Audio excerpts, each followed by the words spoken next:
On va maintenant aborder un autre sujet et on va demander à Jules Nissen de bien vouloir nous rejoindre pour quelques mots d'enjeu sur cette table ronde. Et on invite également Mathieu Pechberti, reporter à BFM Business, à nous rejoindre pour nous présenter les intervenants. Bon, rebonjour pour la troisième fois. Je voulais juste être porteur d'une mauvaise nouvelle puisque à cette table ronde devait participer le président du MEDEF, Patrick Martin, qui nous a informé vraiment tardivement qu'il ne pouvait pas venir et c'était tellement tard qu'on a eu beaucoup de difficultés malgré les efforts des uns et des autres à trouver un remplaçant avec le MEDEF. Donc je voulais m'en excuser sincèrement auprès des participants à la table ronde, également auprès de vous toutes et tous. Et je voulais juste citer quelque chose qu'on trouve sur le site internet du MEDEF, dont je ne suis pas le porte-parole, mais comme c'est sur leur site, c'est public, pour peut-être un peu introduire les débats et dire de quoi il était question et ce sur quoi on attendait Patrick Martin. Je vais donc vous indiquer que, comme je l'ai dit tout à l'heure dans mon discours d'ouverture, le MEDEF s'est associé à Business Europe et à 13 autres fédérations patronales européennes pour commander une étude économique détaillée sur la transition énergie-climat en Europe et ses implications sur la compétitivité des entreprises. Cette étude repose sur une modélisation robuste, détaillée. Elle analyse le détail de la compétitivité en Chine, aux États-Unis, et elle conclut, c'est là que je voulais en venir, qu'un cadre énergie-climat coordonné, intégré et optimisé, reposant sur des investissements dans l'ensemble des solutions décarbonées et dans les infrastructures énergétiques, sera nécessaire pour rester compétitif à l'international et parvenir à la neutralité climatique. Encore une fois, toutes mes excuses pour ce défaut d'un intervenant de la table ronde et bon débat. Merci beaucoup Mathieu. Merci beaucoup Jules. Écoutez, une table ronde très importante puisqu'elle est extrêmement large, elle va toucher à beaucoup de sujets. Une table ronde sur la souveraineté, la compétitivité et le pouvoir d'achat. Et autour de moi pour débattre, j'appelle donc mes invités. Claire Vézan, directrice générale adjointe d'Engie. Joseph Fognaud, président de RWE France. Oui, vous pouvez les applaudir, merci. Et Nicolas Hott, directeur du développement d'Elmi. Rejoignez-nous, rejoignez-moi. Chacun peut prendre un micro.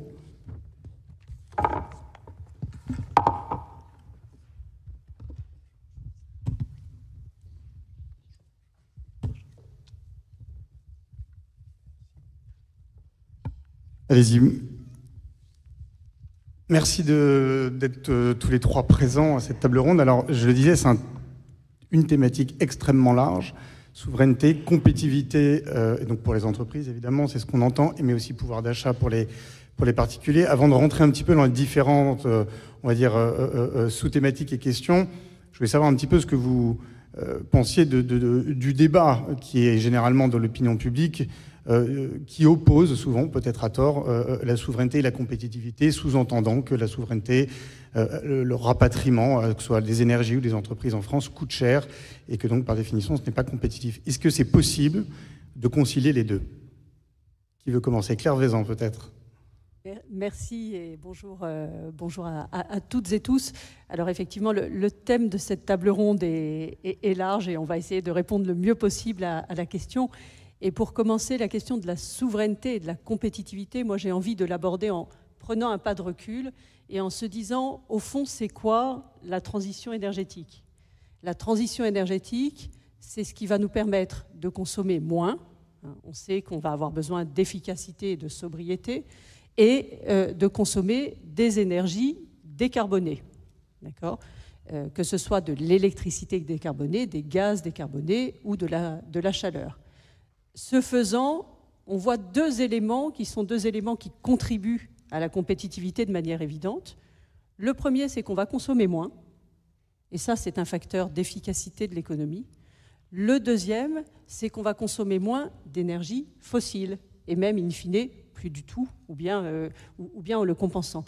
Donc ça va rendre l'économie européenne beaucoup moins dépendante des prix des énergies fossiles que nous ne maîtrisons pas, puisque pour ceux d'entre nous qui sont nés au siècle dernier, vous vous souvenez de la crise énergétique, on est un certain nombre à avoir grandi avec, en France, on n'a pas de pétrole, mais on a des idées. Voilà. C'est pareil pour l'Europe. L'Europe n'est pas riche en hydrocarbures, de manière générale.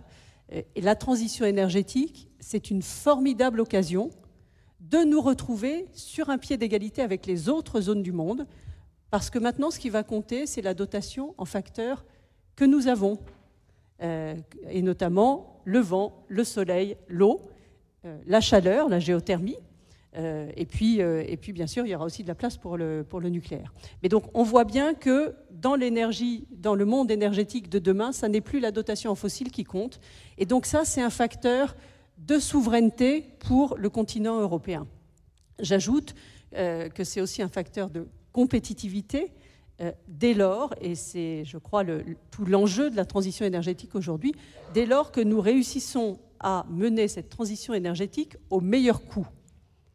Et ça, moi, c'est quelque chose qui nous frappe comme énergéticiens, c'est qu'on a souvent des visions partielles, des visions dogmatiques qui opposent les énergies, alors qu'au fond, la question qui est la question d'intérêt pour la compétitivité de nos entreprises et de pouvoir d'achat pour les ménages, c'est comment nous nous assurons que cette transition énergétique, elle est sûre, tout le monde a besoin d'énergie tout au long de la transition, et elle est aussi la moins chère possible. Et je crois qu'on va avoir l'occasion de parler, je pense, lors de cette table ronde, de comment on rend cette transition la moins chère possible, quelles sont les composantes, mais en un mot, arrêtons d'opposer les énergies et assurons-nous que nous reposons sur l'ensemble des énergies et en ayant une vision du système énergétique.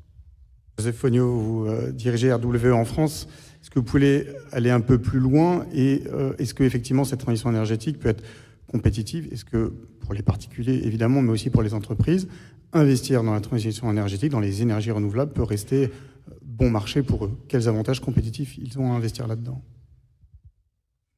Bonjour, je voudrais déjà souligner l'importance de ce terme qu'on a utilisé d'indépendance, de souveraineté énergétique. Aujourd'hui, où on parle de prix qui sont redescendus, le nucléaire fonctionne bien, le gaz est redescendu, nos stocks sont bons. Sur les 4 derniers mois, j'ai été regarder hier les chiffres du bilan du commerce de la France. La dépendance aux énergies fossiles, c'est 5 milliards de dépenses de la France par mois. 5 milliards par mois encore aujourd'hui.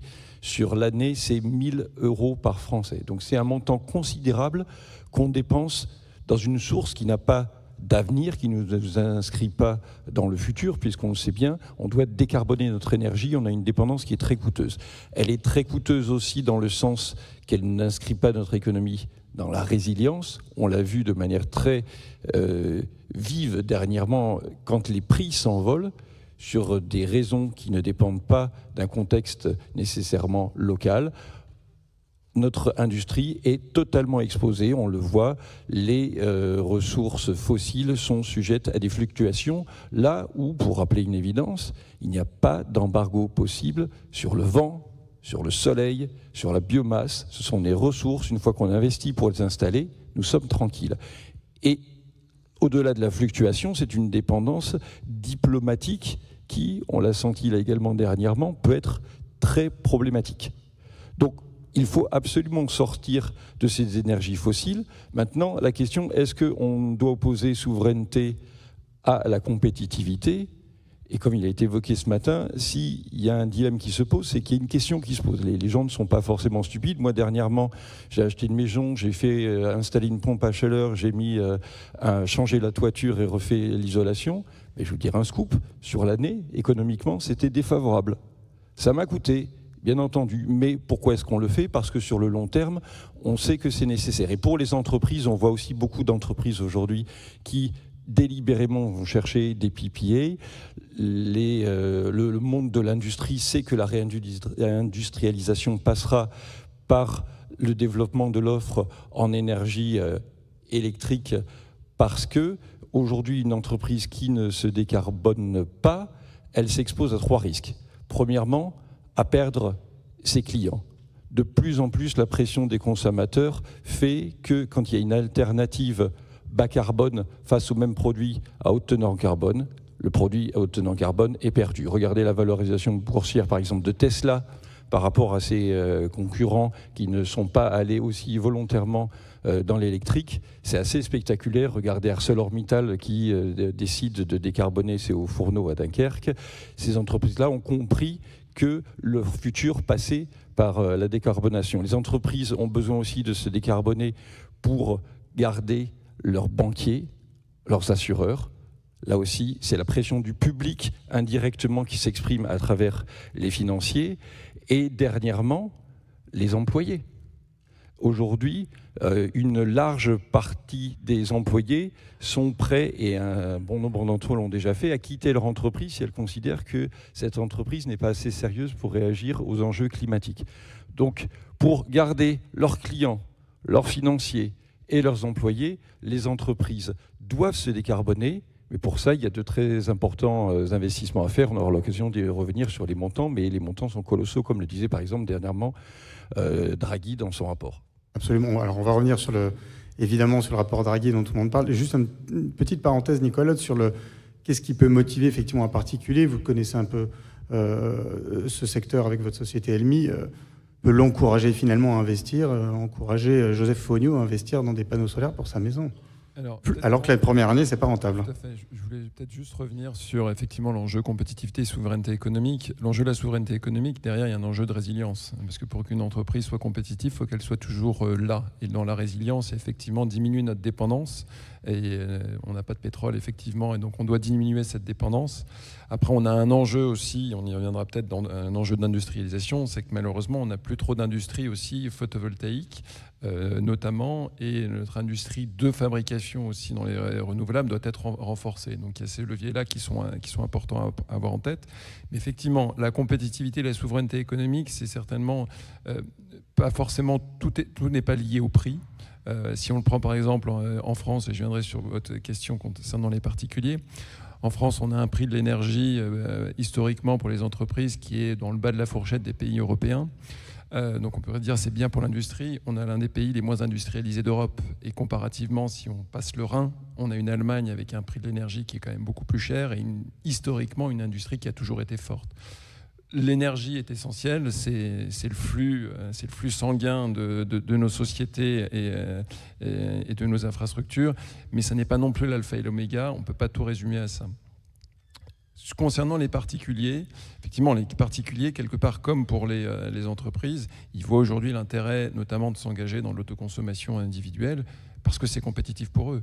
Un particulier qui investit dans un 3 kW crête sur son toit, c'est une électricité qui le revient à 90-100 euros du mégawattheure. Là où approvisionner du réseau, ça lui coûte 200-250 euros du mégawattheure. Aujourd'hui, entre les endroits les plus ensoleillés et les moins ensoleillés, en gros, il faut 3 à 10 ans pour rembourser le prix de l'installation pour un particulier. Et après, c'est 20, 30 années, voire plus, de production gratuite pour le particulier. Donc il y a vraiment un enjeu derrière directement de pouvoir d'achat. Et pour les entreprises, alors je reviens un peu à ce que vous avez dit, Joseph Fogno. Effectivement, il y a un enjeu de s'engager dans la transition écologique. Après, nous, on le voit en tant qu'énergéticien côté Elmi, dans les échanges qu'on peut avoir avec les clients B2B, il y a quand même un point qui reste pour eux, effectivement, c'est un enjeu de prix des contrats de fourniture. Et il y a un autre enjeu qui est apparu et qui va dans le sens de l'histoire de la transition énergétique, c'est de se prémunir de toute volatilité des prix de l'énergie. On l'a vu en 2022. Là, tout le monde a pris une claque. x2, x3, x5, x10 sur les factures d'énergie. Des établissements publics obligés de fermer, des entreprises obligées de fermer.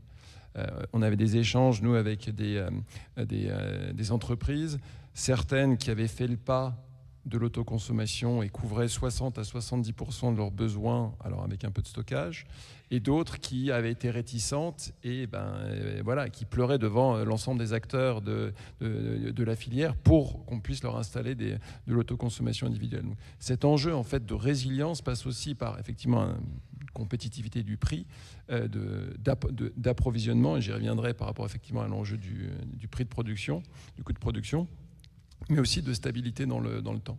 Effectivement, quand on me disait Claire Vaison au début, il ne faut pas opposer les énergies. Effectivement, on ne peut pas opposer le photovoltaïque à l'éolien, à l'hydraulique. Ça ne produit pas de la même façon. C'est comme si sur les bourses de l'électricité, entre un ruban annuel et un produit de pointe, on disait on va acheter que le ruban annuel parce que le produit pointe coûte plus cher. L'enjeu, c'est quel est le coût d'approvisionnement. Et c'est pour ça que la vision plutôt de coût d'approvisionnement d'un consommateur particulier, d'une entreprise, d'un territoire est beaucoup plus pertinente que simplement la logique de telle installation ou telle typologie d'installation a un coût de production plus bas, donc doit être privilégiée par rapport à une autre qui facialement pourrait apparaître avec un coût de production plus élevé. Alors Claire Vézan, il ne faut pas regarder que effectivement, le coût de production, ce qui vient d'être dit, ce qu'on appelle le coût complet. Si on regarde ça pour les énergies renouvelables, quel est-il? Joseph Fognot parlait évidemment du déficit commercial de la France lié aux fossiles. Qu'est-ce que vous pouvez nous dresser un peu comme portrait de cette compétitivité des énergies renouvelables, où là encore, il y a souvent des critiques par rapport au prix qui est encore plus élevé que les énergies fossiles? Alors, la très bonne nouvelle, mais je pense que dans cette salle, tout le monde le sait, c'est que les énergies renouvelables électriques ont connu des baisses de prix considérables et qu'elles sont aujourd'hui très compétitives. Elles sont très compétitives par rapport aux fossiles, elles sont aussi très compétitives par rapport au nouveau nucléaire. Nous donner quelques indications, qu'on a un ordre de grandeur alors, de comparaison? Peut-être quelques chiffres d'évolution, puisque on a alors, au niveau mondial un rapport de l'AIE qui est sorti la semaine dernière, qui dit les 10 dernières années, le coût du photovoltaïque et de l'éolien a été divisé par 2,5. Et d'autres chiffres un peu plus anciens, mais on a vu sur le photovoltaïque en particulier des évolutions, alors les années précédentes, absolument phénoménales, des prix divisés par 10 et des prix de l'éolien de moins 70%. Donc on voit bien qu'on est dans une période dans laquelle ces énergies ont gagné en efficacité, baisse de coûts. Pour autant, elles ne suffisent pas au système. Je pense que c'est ce que disait l'intervenant précédent, c'est-à-dire qu'on ne peut pas faire un système qu'avec du renouvelable sans s'intéresser à ce qui va avec le renouvelable électrique en particulier. Il y a des coûts du réseau qui sont très, très considérables, des milliards d'euros d'investissement chaque année nécessaires pour les renouvelables. Il y a des coûts de stockage aussi. De manière générale, il faut des outils de flexibilité, avec les renouvelables. C'est une ressource qui est une ressource, j'allais dire, très, très abondante et qui n'est pas finie, mais qui est intermittente. Et quand je dis intermittente, ça n'est pas un gros mot. Ça a parfois été vu comme un gros mot. Ça n'est pas un gros mot, c'est une réalité physique. Le soleil, le vent, l'eau ont des régimes qui leur sont propres. Ça ne veut pas dire que ce ne sont pas des énergies fiables. Je pense que si on regarde ces trois composantes juste électriques, et je parlerai ensuite de manière plus large, sur la partie électrique, on voit qu'aujourd'hui, un certain nombre de pays européens, et pas des moindres, on parlait de l'Allemagne, le Portugal aussi, ont des consommations électriques qui sont couvertes à plus de 50% par du renouvelable. Donc ça montre bien qu'on n'est plus du tout dans quelque chose qui est anecdotique. Ce sont des énergies qui sont fiables, mais qui doivent être complétées de moyens de flexibilité d'une part, et puis complétées aussi par autre chose que de l'électricité, parce qu'il y a tout un tas d'usages qui sont des usages qui ont besoin aujourd'hui soit de chaleur, soit de gaz. Et donc là, le défi pour ces usages-là, c'est que la chaleur soit renouvelable. Et donc ça, c'est tout ce qui est fait autour de la chaleur fatale, la réutilisation de chaleur d'installations industrielles, la géothermie aussi, formidable chaleur renouvelable. Et puis le gaz renouvelable, c'est le biométhane aujourd'hui, et demain de plus en plus l'hydrogène renouvelable, qui aujourd'hui a un démarrage plus lent, mais plus de temps, mais qui demain est une molécule tout à fait d'avenir. Donc on va avoir besoin de ces différentes énergies pour avoir un système au meilleur coût possible. Et donc je reviens sur votre question, le sujet n'est pas tellement telle énergie coûte combien, telle autre énergie coûte combien, le sujet c'est que pour l'optimiser, ce système, on va avoir besoin d'un mix énergétique parce qu'il y a des usages que vous ne réussirez jamais à électrifier, et que par ailleurs, il faudra faire face à l'intermittence par des moyens de flexibilité. Alors toutefois, même si les prix, quelles que soient les énergies renouvelables, ont beaucoup baissé ces dernières années, est-ce qu'il y a encore effectivement des marges de manœuvre pour aller encore plus bas, pour baisser les coûts? Qu'est-ce qu'il faut faire? Et je pense évidemment aux sujets de taille qui sont souvent relevés par les exploitants de parcs éoliens ou de parcs solaires, notamment en France. Bien sûr, et je vais laisser aussi mon voisin répondre, mais peut-être juste un mot là-dessus pour dire, bien sûr, tout ce qui est, tout ce qui est passage à des échelles plus grandes contribue évidemment à la compétitivité des projets et donc au coût de production. On a parfois tendance en France à se dire small is beautiful. Hein, on aime bien les petites installations. Les petites installations, ça a un coût. Donc ensuite, ce sont des choix à faire. Mais juste un mot sur un projet que je connais bien, qui est un projet dans le sud-ouest de la France, qui est un projet de solaire, Oriseo. Oriseo, c'est un projet dans lequel, qui n'est pas du tout anecdotique à l'échelle nationale, suivant les objectifs retenus à horizon 2028, en fourchette haute, fourchette basse, Oriseo pourrait produire entre 3 et 8% du surcroît de photovoltaïque nécessaire à horizon 2028. Donc, c'est presque macroéconomique à l'échelle de la France et c'est évidemment extrêmement important pour la consommation locale. Oriseo, c'est un projet donc, de grande échelle sur un terrain de sylviculture. Sur un projet comme celui-là, on est capable d'être très compétitif, y compris avec des panneaux solaires français. Ça rejoint le sujet qu'on touchait tout à l'heure, qui est est-ce qu'il n'y a pas une opposition entre souveraineté et compétitivité ? Ben oui, les panneaux solaires chinois coûtent beaucoup moins cher. Et plus on reste sur des projets petits, plus il y a des surcoûts importants à se dire on va s'équiper de panneaux solaires qui seraient des panneaux solaires non chinois. Si vous passez à des échelles plus grandes, vous faites des gains d'efficacité et là, ce surcroît de coûts de production, vous pouvez l'absorber. Donc ça doit faire partie de la réflexion, la taille des projets. Ce type de projet n'est pas trop rare, Joseph Fogno, surtout en France. Absolument, et je peux que souligner, abonder dans le sens de ce que vous venez de dire, et je vais parler du point de vue d'un énergéticien qui travaille sur un certain nombre de pays dans le monde, les États-Unis, l'Espagne, le Royaume-Uni, l'Allemagne, l'Italie, je ne vais pas tous les lister ici.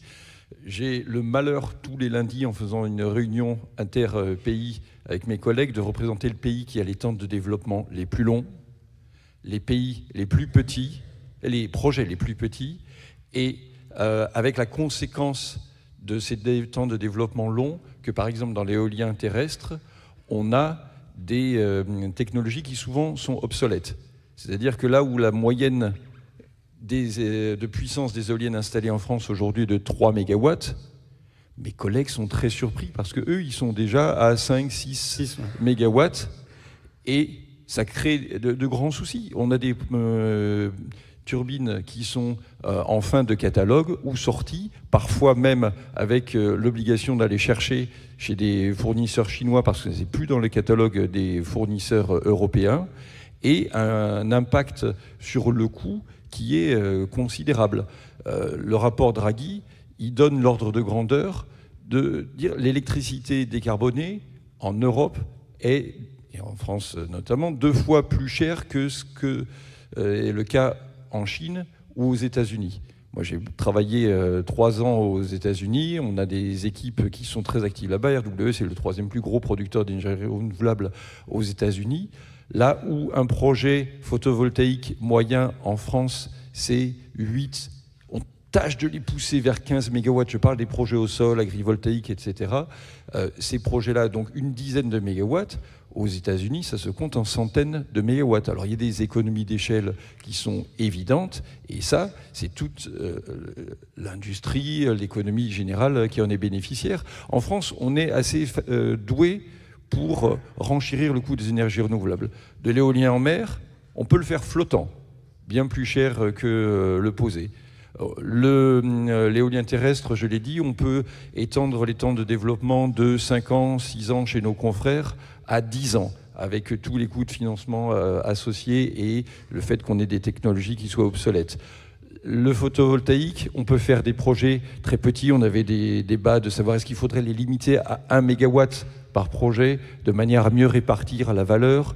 Est-ce qu'on doit faire de l'agrivoltaïsme avec énormément de services rendus? Alors bien entendu, ce n'est pas sans raison, il y a de bonnes intentions derrière, mais toutes ces couches ajoutées font qu'on a effectivement des renouvelables qui ne sont pas du tout aussi compétitive qu'elle pourrait l'être. Donc, plutôt que d'être sur un ton pessimiste et de nous plaindre de cette aide faite, regardons positivement l'avenir en disant on a, oui, de très grandes possibilités d'amélioration de la compétitivité des énergies renouvelables. On a de la chance que les technologies soient portées au niveau international par une demande qui va croissant et qui font que les technologies intrinsèquement sont de plus en plus compétitives. Et on peut également faire des projets qui soient à moitié du coût de ce que c'est aujourd'hui. Et dans un pays dont je parlais tout à l'heure, les États-Unis, où il y avait effectivement de grands projets, mes collègues, j'étais assez surpris d'entendre ça, ne sont pas du tout inquiets de quelle sera la prochaine administration à prendre la présidence, puisqu'ils me disent, mais regarde, les chiffres d'installation sous administration Biden ou Trump sont les mêmes. Pourquoi ? C'est l'argent qui parle. On a des projets compétitifs, l'économie a besoin absolument d'énergie, et l'énergie qui est rapidement mise en place et économiquement la plus compétitive, c'est les renouvelables, peu importe l'orientation politique. En France, on a quand même passé un cap sur l'éolien en mer, hein, où il y a des parcs maintenant de taille assez significative. Sur le solaire, Nicolas Hauth, est-ce qu'il y a là encore une marge de manœuvre, ou est-ce qu'il faut se contenter des petites installations de toiture Alors je pense qu'il faut distinguer effectivement l'éolien terrestre, l'éolien en mer du solaire. Déjà parce que dans l'éolien terrestre, on est dans une industrie de la mécanique, hein, on doit faire tourner justement 3 pales pour produire de l'électricité. Dans le solaire, c'est le monde de la microélectronique, voire même de la nanoélectronique. Et donc il y a non seulement plein d'effets d'échelle, une cellule photovoltaïque sur un sac à dos ou une lampe, une frontale, a le même coût que celle sur un projet d'1 gigawatt, ou je crois qu'en Australie, là, ils ont un énorme projet de près de 10 gigawatts. Le coût de fabrication est le même. Il y a des différences de coûts, mais là, on revient à la question, c'est qu'on est en train de regarder le coût de production. Si je reprends effectivement l'exemple d'un 3 kW crête chez un particulier qui génère de l'électricité, qui s'il achète cette installation va lui revenir à 90-100 euros du mégawattheure, la même électricité approvisionnée par le réseau, en enlevant toutes les taxes, mais néanmoins en utilisant le coût du réseau, à peu près 60 euros du mégawattheure aujourd'hui, il faut qu'elle soit à pas plus de 30, voire 40 euros du mégawattheure. Donc dans les faits, aujourd'hui, un 3 kW crête, même avec une grosse installation, est compétitif.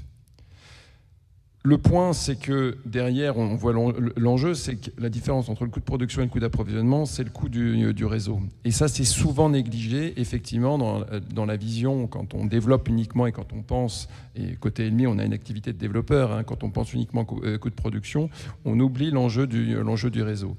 Or, cet enjeu du réseau est majeur. Il est majeur pour la compétitivité, effectivement, de l'approvisionnement énergétique. On a l'exemple de l'Allemagne qui est confrontée à une grosse problématique. Historiquement, toute la consommation était dans la Ruhr et dans la Bavière, donc à l'ouest et puis au sud. Tous les moyens de production ont été construits à ces endroits-là pour minimiser effectivement les coûts d'acheminement. Manque de bol, le gisement éolien était dans le nord. Non seulement ils ont eu d'énormes coûts de renforcement du réseau, mais même à un moment, ils n'ont plus pu renforcer suffisamment les réseaux, et donc ils se sont tournés vers quelle solution, qui est de dire on va essayer de diminuer la consommation en finançant notamment des installations d'autoconsommation, des batteries, des moyens de flexibilité, y compris en poussant l'électrification. Donc small peut-être beautiful, je dirais que le diable de toute façon est dans les détails. Et le photovoltaïque avec cette capacité justement d'être hyper décentralisé et d'aller jusqu'au niveau des sites de consommation, que ce soit celui d'un particulier ou que ce soit celui d'une énorme industrie. Et là, effectivement, il y a un enjeu derrière, effectivement, pour améliorer la compétitivité globale du coût d'approvisionnement, déjà de réduire toutes les charges administratives, qui sont purement administratifs, hein, des coûts administratifs pour les appels d'offres, pour les demandes de raccordement, qui ne sont pas liés à des coûts physiques de renforcement de travaux, des coûts aussi subjectifs. On connaît tous la problématique des architectes des bâtiments de France dès lors qu'on est dans un périmètre protégé au titre des monuments historiques. Et aussi d'essayer de se dire d'avoir aussi une meilleure peut-être planification. On parle beaucoup de planification, les enjeux de PPE, qui vont devoir être discutés et on espère enfin avoir une PPE dans les prochains mois. Ces enjeux de planification sont très importants parce que là où on met la production par rapport à là où se trouve la consommation, tout ça définira les besoins de réseau et donc définira la compétitivité du coût d'approvisionnement de l'ensemble de nos consommateurs, qu'ils soient entreprises ou particuliers. Alors on parle de souveraineté du point de vue des producteurs d'énergie. Moi, je voudrais qu'on tourne un petit peu le débat et qu'on s'interroge du point de vue des entreprises. Vous, Claire Vézan, Joseph Fogno, qu'est-ce que vous voyez chez vos clients, entreprises? Est-ce que ce sont les grandes entreprises, vous parliez d'ArcelorMittal tout à l'heure, qui ont les moyens peut-être de se vertir, de transformer leurs fourneaux, leurs usines, leur outil de production? Qu'en est-il des petites? Est-ce que vous voyez que pour ces entreprises, la transition énergétique reste compétitive ou pas? Je pense que la transition énergétique, elle est en marche pour l'ensemble des entreprises françaises. Ça a été dit tout à l'heure. C'est un facteur, c'est maintenant quelque chose qui est important non seulement pour vos clients, mais aussi pour le secteur financier qui vous finance, et puis pour vos salariés. Ça a été dit tout à l'heure, et nous, c'est une expérience qu'on a quand on a quand Engie s'est engagé dans la transition énergétique, il y a plusieurs années, nous avons vu le nombre de CV qui étaient adressés à l'entreprise littéralement exploser.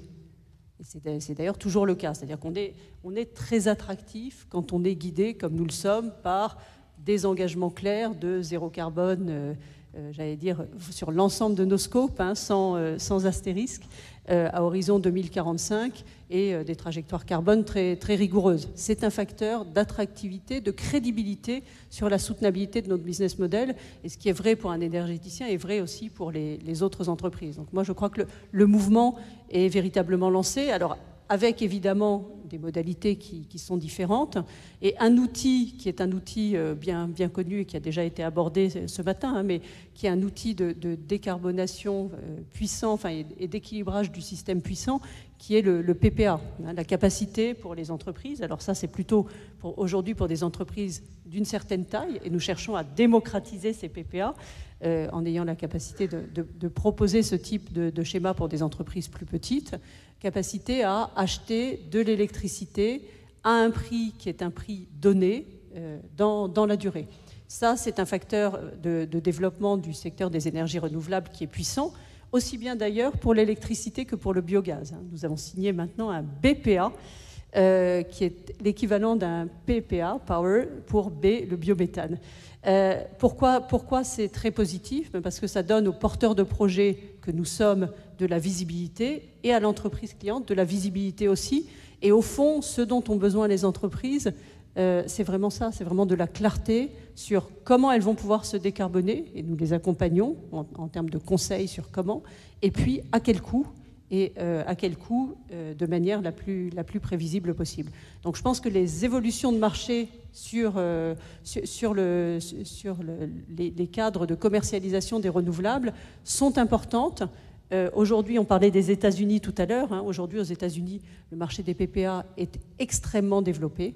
Les projets se font tous avec très largement une partie de la production qui est vendue sous forme de PPA. Nous sommes nous aussi un gros développeur en France, mais également aux États-Unis. En France, c'est encore plus balbutiant. On est dans un système qui est davantage régulé. Mais on commence, je parlais d'Oriseo tout à l'heure. Oriseo, c'est un projet qui a vocation à se développer sans argent public et avec un PPA. Donc on voit bien qu'il y a des marges pour aller vers ce type de mécanismes qui vont donner de la clarté aux entreprises pour se décarboner et aux développeurs d'énergie renouvelable pour développer leurs projets. On en parle à la table ronde précédente que j'animais sur le financement, où Emmanuelle Vargon, la présidente de la CRE, effectivement parlait du PPA, parce qu'il y a aussi des marges de manœuvre budgétaires qui sont évidemment de plus en plus amoindries. Joseph Fogno, vous la voyez vraiment, cette bascule là, des entreprises vers ou des PPA ou vers en tout cas de la transformation de leur outil de production, comme on dit, plus vert? Oui, alors pour donner des chiffres, pour être plus concret, on a fait très récemment un recensement de tous les PPA ou PPA, pour le dire en français, qui ont été signés récemment. Sur les 3 années à venir, l'ordre de grandeur, c'est que 6% à peu près des parcs éoliens terrestres sont financés par des PPA, le reste donc par des compléments de rémunération. Des nouveaux, je ne parle pas de sortie de contrat d'achat, donc c'est quelque chose qui est pas nul, mais qui est quand même encore minoritaire. Sur le solaire au sol, on est à peu près à 25%. Pourquoi ? Parce qu'il y a un certain nombre de projets qui ne sont pas éligibles aux appels d'offres, des projets de trop grande taille ou avec certaines contraintes. Donc le marché existe. D'ailleurs, RW, nous venons de signer dernièrement un PPA sur 20 ans avec un grand industriel français. On fera prochainement une annonce sur le sujet. Donc il y a une vraie demande, et quand on rencontre les entreprises aujourd'hui, elles sont tout à fait conscientes de ce besoin de stabiliser leur coût d'électricité sur le futur, au-delà de tout ce que je disais tout à l'heure concernant la décarbonation et l'importance sur leur avenir industriel. Pour répondre à votre question, est-ce que c'est plus difficile pour les petites que pour les grandes ? Il faut être honnête, oui. Bien sûr, aujourd'hui, avec qui est-ce qu'on discute essentiellement ? C'est des grands groupes aux États-Unis, c'est les géants de la tech qui boostent la demande des PPA. Et pour le voir concrètement, une petite entreprise, elle n'a pas forcément de juristes, d'énergéticiens spécialisés. Elle n'a pas forcément non plus le volume pour acheter toute la production d'un projet spécifique. Elle n'a pas non plus nécessairement les garanties financières que attendent le producteur d'énergie, mais également les banques qui vont financer les projets. Donc quand vous engagez sur 20 ans, si l'entreprise a 4 ans d'existence, la banque peut demander des garanties qui vont gréver l'économie du projet. Alors que quand vous discutez avec par exemple un Microsoft, là-dessus, les choses sont beaucoup plus simples. Ils ont des équipes qui sont dédiées, ils ont des volumes très importants, ils font des appels d'offres multi-projets, etc. Donc ça avance en commençant par les grandes entreprises, et ça fait déjà de très gros volumes. Et tout l'enjeu pour vraiment décarboner l'ensemble de la chaîne de l'industrie, c'est d'être capable de développer des contrats qui soient un peu plus complexes en associant plusieurs acteurs ensemble. Il y a déjà des modèles qui existent de ce type-là. Il y a des garanties d'État aussi qui ont été réfléchies dernièrement pour contrer le risque de défaillance de petites entreprises. Bon, je suis confiant qu'on arrivera assez rapidement à se développer dans ce sens-là. On a beaucoup évoqué ce matin le fameux rapport Draghi qui insiste sur cette compétitivité indispensable et nécessaire en Europe, et que le seul facteur véritablement c'est l'énergie. Voilà, vous évoquiez, ou je devinais, des achats groupés, on peut le réaliser. Lui évoquait des financements européens, ou en tout cas pan-européens avec plusieurs pays. Quels sont les autres leviers, alors qu'on parlait il y a quelques minutes effectivement de la taille des projets, mais il n'y a pas que ça. Peut-être juste pour rebondir sur ce qui vient d'être dit, il y a quand même au niveau des petites entreprises, notamment via que ce soit l'autoconsommation individuelle et l'autoconsommation collective, qui est une sorte de micro-PPA partagé, beaucoup de projets qui se développent. Certains qui se développent et qui sont développés historiquement sans soutien. On avait notamment un client qui a maintenant depuis 12 ans une installation en autoconsommation individuelle. Il est simplement allé voir son banquier. Il lui a montré les équilibres économiques pour son entreprise que le banquier finançait déjà. Et le banquier a dit banco. Je vous finance. Donc il faut voir aussi ça, c'est aussi ces éléments, le reflet de la compétitivité globale des énergies renouvelables, le fait qu'on a quand même aussi ce genre de développement qui se font. Et aujourd'hui, on parlait effectivement des enjeux, des garanties quand on est dans un mécanisme de PPA. Les dispositifs de soutien, et ça c'est une excellente innovation qui a été introduite dans le S21 et qui devrait se prolonger dans le S24 et qui mériterait d'être généralisée peut-être y compris dans les compléments de rémunération, ça a été la capacité d'associer de l'autoconsommation individuelle et ou de l'autoconsommation collective avec un soutien sur l'électricité injectée pour le réseau. Quand des projets d'autoconsommation individuelle se développent, et nous on en développe un certain nombre, y compris en tiers investissement, quand l'entreprise, la PME n'a pas les moyens financiers ou préfère pas s'engager là-dessus, le soutien de l'État n'est plus là pour financer, mais le soutien de l'État devient une assurance. au cas où si l'entreprise fait défaut ou si elle a momentanément une baisse de régime. C'est exactement la même problématique dans l'autoconsommation collective et aujourd'hui il y a de plus en plus d'entreprises dans des zones d'activité qui partagent déjà des infrastructures communes, qui se réunissent et discutent justement autoconsommation collective entre eux dans la suite des conséquences de la crise énergétique de 2022 et 2023.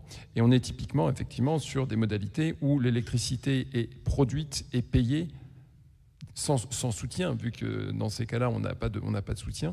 Le soutien n'est là que pour l'éventuel surplus, et sinon, en tant qu'assurance. Donc, aujourd'hui, on a vraiment l'ensemble de la palette pour à la fois des très grosses entreprises qui sont capables effectivement et ont des besoins de plusieurs mégas ou dizaines de mégawatts de puissance, que ce soit photovoltaïque ou éolienne, mais y compris des PME qui font aussi la résilience économique d'un pays comme la France. Hervé Zan, vous êtes aussi producteur de gaz, vous parliez de biogaz tout à l'heure et du coût de transformation des réseaux pour l'électricité, on en parle beaucoup, peut-être trop. Qu'est-ce qu'il en est pour le gaz et encore une fois pour la transformation des réseaux de gaz à long terme, cette fois évidemment, 10, 20 ans? Alors, d'abord, il n'y a pas un gaz, il y a des gaz. Donc, première chose, la première molécule de gaz vert dont j'ai parlé, c'est le biométhane. Le biométhane, c'est du méthane. D'accord ? Pardon pour l'évidence. Et donc, le méthane, c'est la même molécule que celle qu'on importe du reste du monde. Donc, ce que je veux dire, c'est que ça, c'est un enjeu de souveraineté évident, puisque et d'une part, et d'autre part, ça ne nécessite pas d'adaptation des réseaux, au-delà évidemment des raccordements, puisque ce sont les mêmes caractéristiques physiques de la molécule. Donc, c'est les réseaux qui aujourd'hui transportent du méthane, demain peuvent transporter du biométhane. Ensuite, il y a d'autres gaz dans la transition qui, eux, évidemment, posent des problématiques différentes. Je pense à l'hydrogène en particulier. Notre vision du développement de l'hydrogène, c'est qu'une partie de la production de l'hydrogène sera locale, une partie se fera dans d'autres pays, en Europe ou ailleurs, et devra être transportée. Donc, un des mérites de l'hydrogène, c'est qu'il peut être produit dans les endroits où l'électricité est peu chère. On parlait tout à l'heure de l'intermittence. Les renouvelables produisent des périodes d'énergie peu chères. L'hydrogène peut être une production à ce moment-là. Pour des questions de compétitivité, il y aura sans doute un équilibre entre ce qui sera produit sur le territoire national, où on a plein d'autres besoins pour l'électricité, et puis ce qui sera produit ailleurs, et il y aura besoin de transporter sous une forme ou une autre la molécule. Donc ça, de l'hydrogène dans des canalisations existantes, ça ne marche pas. D'accord ? Ça n'est pas la même molécule, elle est beaucoup plus petite, beaucoup plus fuyarde, et donc là, il y aura un besoin d'adaptation des portions de réseaux de transport qui transporteront l'hydrogène. Il y a aussi des expérimentations qui sont en cours, donc ça n'est pas une lubie, notamment entre la France, l'Allemagne, le Luxembourg, et des expérimentations aussi pour stocker de l'hydrogène qui sont en cours. Et puis, dernière chose, puisqu'on parle des gaz, je pense qu'un des sujets qui va beaucoup se développer dans les années à venir, c'est le CO2 et l'économie du CO2, puisqu'on parlait de décarbonation de l'industrie. La décarbonation de l'industrie va passer par différents moyens. L'électrification d'un certain nombre d'usages, mais il y a des usages qui ne peuvent pas s'électrifier. Et c'est parfois très fin au sein d'une industrie. Dans l'industrie verrière, certains usages sont électrifiables, d'autres pas. Donc, il y aura des usages qui deviendront électriques, il y aura des usages gaziers, et puis dans certains cas, il y a certaines industries, comme le ciment, par exemple, pour lesquelles c'est très compliqué d'arrêter de produire du CO2. D'accord ? Donc il y a des industries qui continueront à produire du CO2 fatal, et là, il faudra à la fois collecter ce CO2, le transporter, et puis le stocker. Donc vous voyez qu'en fait, quand on parle de l'adaptation des infrastructures au gaz de demain, c'est un sujet qui est en fait pluridimensionnel, qui n'est pas du tout le même pour le biométhane, où il n'y a pas d'adaptation nécessaire, que pour l'hydrogène ou le CO2. Donc ce sont des sujets qu'on regarde, et le sentiment profond que nous avons comme étant l'opérateur de ces infrastructures, c'est que là encore, pour optimiser le coût de la transition, plus vous le faites avec des infrastructures existantes, plus vous réduisez le coût global du système. On a de la chance d'avoir des infrastructures de gaz qui sont des infrastructures très, très complètes, utilisons-les au mieux. Ça peut être une composante absolument essentielle de la transition énergétique. Merci Claire Vaison, merci Mathieu. On a quelques questions pour nos intervenants. On va faire court sur les questions. Questions courtes, réponses courtes. Une première question, quel est donc l'avenir de l'autoconsommation collective? Peut-elle être la clé pour démocratiser les PPA de plus petite taille? Je vous en prie. Oui, effectivement, je pense que l'autoconsommation collective, si on prend par exemple dans un schéma de type S20M ou S24, on a une assurance, ça s'appelle le tarif d'obligation d'achat. On a un dispositif qui permet en fait simplement de faire rentrer et sortir des consommateurs. Donc on n'a même plus la problématique de l'engagement, vu qu'on a l'assurance qu'en cas de rupture dans l'engagement, la production est récupérée sous l'obligation d'achat. Donc ça permet véritablement une très grande agilité et fondamentalement, ça correspond effectivement à un utilities PPA, on pourrait dire, un corporate PPA avec multi-acheteurs. Et surtout, potentiellement, des acheteurs de petite taille, pour l'instant, au regard des contraintes sur l'autoconsommation collective. Mais effectivement, on pourrait très bien imaginer étendre le concept à tout type de taille, à la fois en termes de production, mais aussi, bien évidemment, en termes de consommation. Une autre question, est-ce que vos entreprises respectives sont ou seraient prêtes à diminuer la rentabilité de leurs projets au profit de la souveraineté, notamment en favorisant le choix de turbines européennes et de panneaux solaires français ou européens? Joseph Fognon.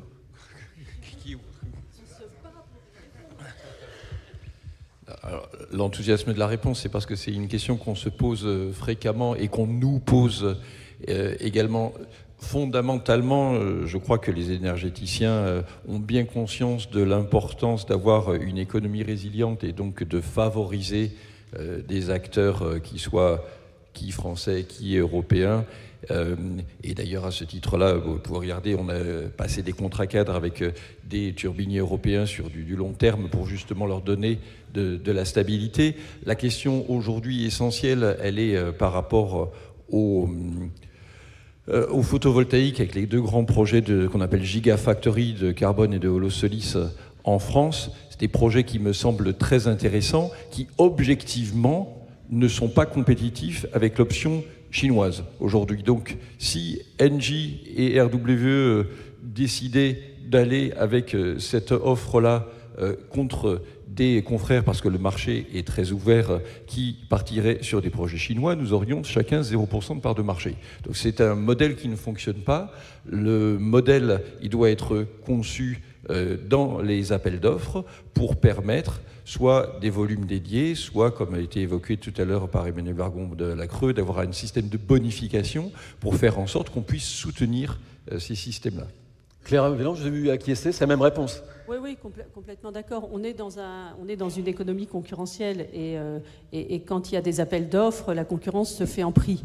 Et donc, il y a une question de level playing field, comme on dit en mauvais français, c'est-à-dire qu'il faut assurer des conditions de concurrence qui sont identiques. Alors, soit c'est prévu dans l'appel d'offres, et effectivement, ça permet de faire en sorte qu'on réponde tous dans les mêmes conditions et avec des panneaux solaires, par exemple, européens, soit ça ne l'est pas.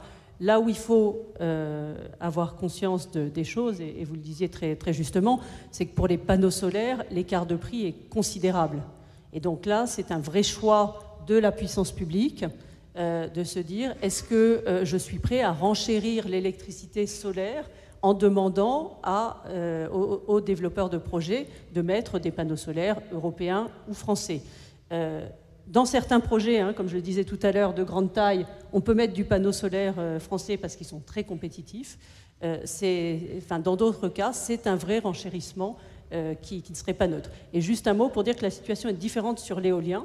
Ceci dit, quand vous regardez les 5 plus grands producteurs d'éoliennes dans le monde, il y en a 3 sur 5 qui sont chinois. Ce sont des producteurs, pour certains, très compétitifs. Et donc, si l'Europe veut faire subsister son savoir-faire, ses entreprises, et il y en a qui ont des beaux savoir-faire en matière de turbines éoliennes, eh bien, il va falloir qu'elle utilise le NZIA, des critères non financiers dans ces appels d'offres. Merci Nicotte, brièvement. Oui, juste pour apporter un élément supplémentaire, c'est que effectivement, dans un contexte de compétition internationale, une cellule qui est du simple double entre une chinoise et une européenne, c'est effectivement problématique pour l'acteur qui bide. En revanche, dans une perspective française d'approvisionnement de la société française, cette différence, elle est epsilonesque, ou en tout cas très faible, au niveau du coût d'approvisionnement. Aujourd'hui, sur une installation particulière, le module, c'est 10%, sur une installation sol, c'est 20%, mais l'énergie dans le coût d'approvisionnement, c'est entre un tiers pour les particuliers de la facture et la moitié pour les professionnels. Donc, on parlait de souveraineté énergétique. Cet éventuel surcoût d'une souveraineté énergétique pour les moyens de production en France et en Europe lié à un approvisionnement auprès d'entreprises comme Carbone, Holosolis ou d'autres entreprises européennes, en fait, ne remettrait pas en cause la compétitivité globale et la souveraineté parce qu'assurerait notre résilience. Merci beaucoup à tous les trois. Merci Joseph Fogno, Nicolas Hotz, Claire Vaizan et un grand merci Mathieu Pechberti.